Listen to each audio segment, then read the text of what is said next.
record. And now I'm honored to recognize Senator Cotton for 7 minutes.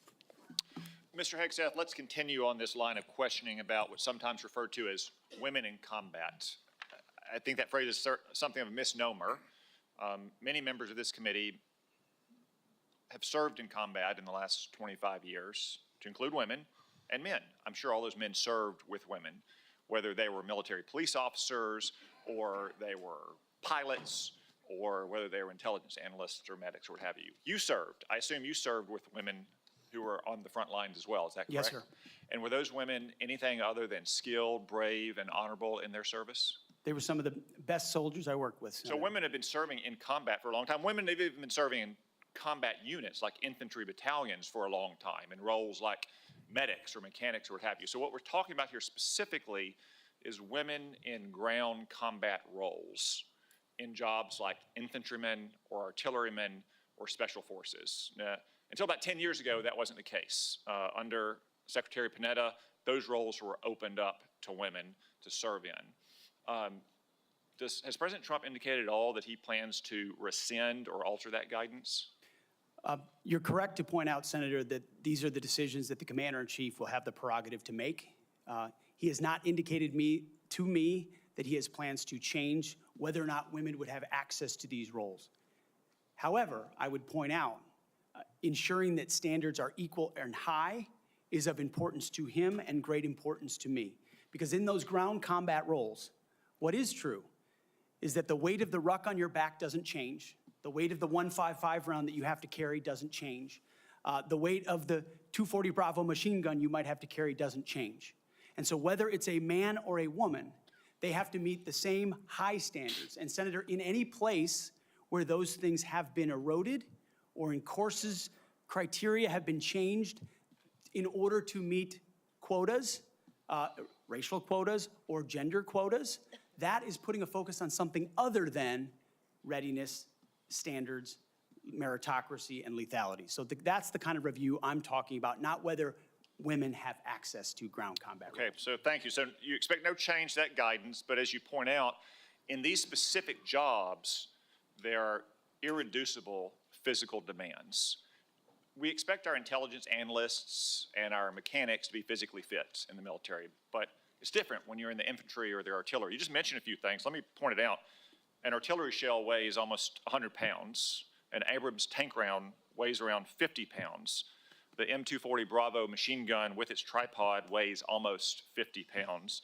The average weight of a full kit, ammo, water, commo, body armor for a soldier is over 100 pounds. Nothing you can do can change any of those things, right? That is physical reality. Go ahead. Yes, Senator. And I would say the requirements to handle those things in a ground combat unit, as far as standards, can look different than those of a medic or a drone pilot. And so it's not that it has to be the same standard throughout. It's standards to maximize efficacy of that particular position. Let me read a quote here from one Army officer.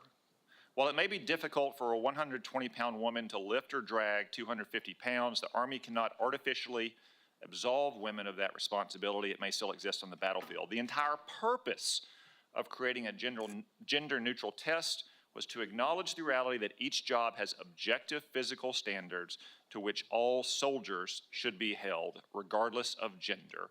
The intent was not to ensure that women and men will have an equal likelihood of meeting those standards. I assume, based on your testimony, you agree with that Army officer?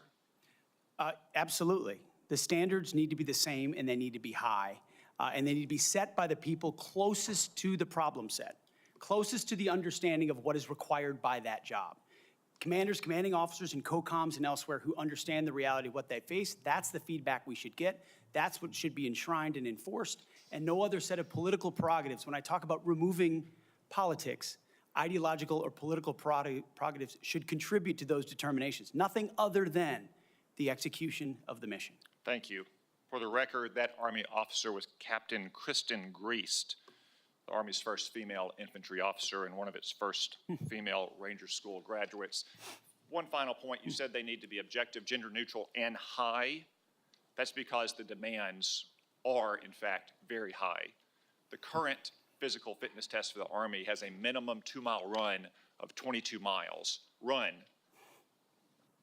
And I want the reporter to note that I'm putting run in air quotes, because 22 miles at 2 miles is not running. It may be jogging, it's probably walking fast. Let's move on.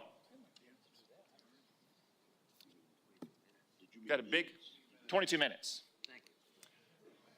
We've got a big audience here. Many of them seem to be patriotic supporters of you, Mr. Hegseth. Some of them seem to be liberal critics of you.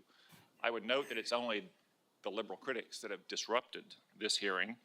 As was my custom during the Biden administration, I want to give you a chance to respond to what they said about you. I think the first one accused you of being a Christian Zionist. I'm not really sure why that is a bad thing. I'm a Christian. I'm a Zionist. Zionism is that the Jewish people deserve a homeland in the ancient Holy Land where they've lived since the dawn of history. Do you consider yourself a Christian Zionist? Senator, I'm a Christian, and I robustly support the state of Israel and its existential defense, and the way America comes alongside them as their great ally. Thank you. Because another protester, and I think this one was a member of Code Pink, which, by the way, is a Chinese Communist front group these days, said that you support Israel's war in Gaza. I support Israel's existential war in Gaza. I assume, like me and President Trump, you support that war as well, don't you? Senator, I do. I support Israel destroying and killing every last member of Hamas. And the third protester said something about 20 years of genocide. I assume that's our wars in Iraq and Afghanistan. Do you think our troops are committing genocide in Iraq and Afghanistan? Senator, I do not. I think our troops, as you know, as so many in this committee know, did the best they could with what they had. We're not, the outcomes, and tragically, the outcome we saw in Afghanistan under the Biden administration put a stain on that, but it doesn't put a stain on what those men and women did in uniform, as you know full well, Senator. Thank you, Mr. Hegseth.